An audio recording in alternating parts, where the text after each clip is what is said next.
নমস্কার, দ্য রিপোর্টে স্বাগত। পাকিস্তানের সমর্থনে ফেসবুক পোস্ট, আর সেই পোস্ট ভাইরাল হতেই তীব্র উত্তেজনা ছড়ালো বারাসতের চাপাডালি মোড় সংলগ্ন এলাকায়। অভিযোগ, স্থানীয় এক মাংস বিক্রেতা জনৈক রিজওয়ান কুরেশি নামে এক ব্যক্তি তার ফেসবুক ওয়ালে দেশের প্রধানমন্ত্রীর একটি বিকৃত ছবি পোস্ট করেন। এদিন সকালে সেই মাংস বিক্রেতা দোকান খুলতেই চড়াও হয় একদল ক্ষিপ্ত জনতা। তার দোকান ভাঙচুরের পাশাপাশি গণপ্রহার দেয়া হয় অভিযুক্তকে। দেখছেন সেই সময়কার উত্তেজনার ছবি।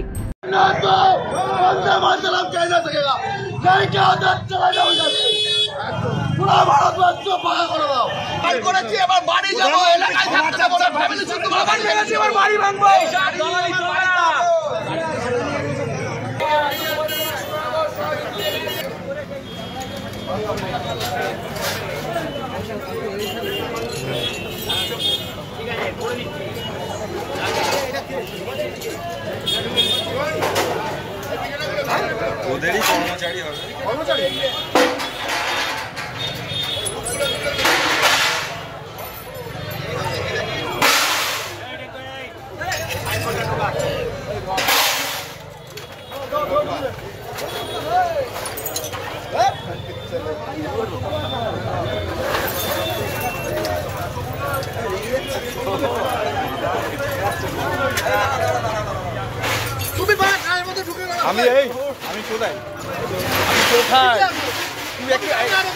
তুই একটু এগিয়ে আয়, বল পিছিয়ে আয়।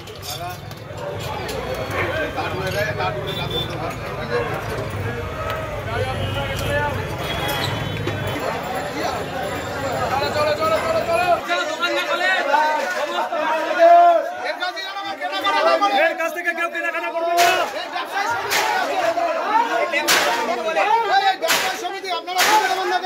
একে বের করুন, কমিটি থেকে বের করুন।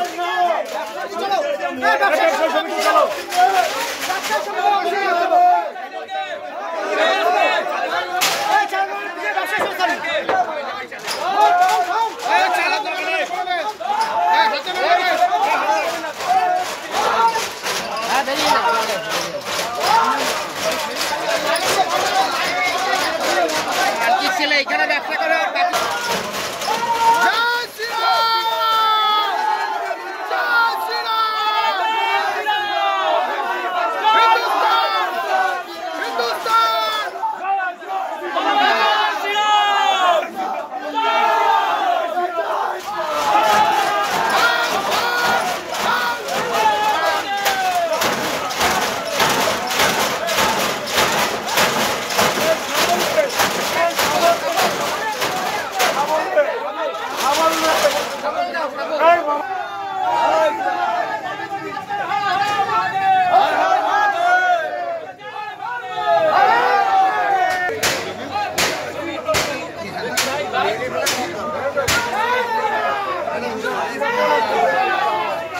সৌরভ আচার্য নামে এক স্থানীয় যুবকের দাবি, এ ধরনের দেশদ্রোহীদের চরম শাস্তি হবার দরকার।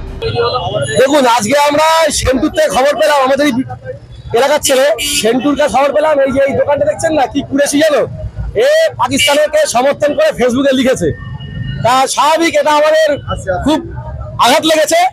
এখন তার প্রতিবাদে আমরা এই দোকানটা বন্ধ করে দিয়েছি এবং এই দোকান খুলতে দেবো না আমরা, এবং এলাকার লোককে আমরা বলে দিয়েছি এই দোকানটা এনে সম্পূর্ণ বন্ধ রাখে।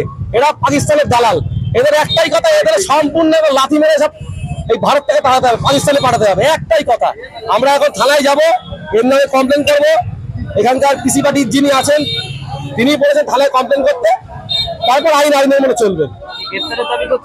গ্রেপ্তার এবং শাস্তি, এবং এইসব লোককে জেলে ঢোকানো উচিত, সারা জীবন জেলে রাখা উচিত। এই শাহজাহান শেখের মতন সারা জীবন জেলে রাখা উচিত এইসব জানোয়ারকে, এক নম্বরে পাকিস্তানের দালালেরা। পরে বারাসত থানার পুলিশ ঘটনাস্থলে পৌঁছে অভিযুক্তকে আটক করে নিয়ন্ত্রণে আনে পরিস্থিতি। শুরু হয়েছে তদন্তের কাজ।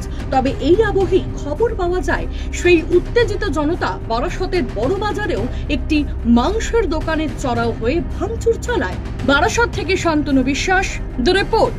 সমস্ত খবরের আপডেট পেতে লাইক করে সাবস্ক্রাইব করুন দ্য রিপোর্ট চ্যানেলটি। সেই সঙ্গে বেল বাটন প্রেস করতে ভুলবেন না। আপনাদের একটা সাবস্ক্রিপশন আমাদের জন্য অত্যন্ত মূল্যবান। একই সঙ্গে ফলো করুন আমাদের হোয়াটসঅ্যাপ চ্যানেলটিও। জয় হিন্দ।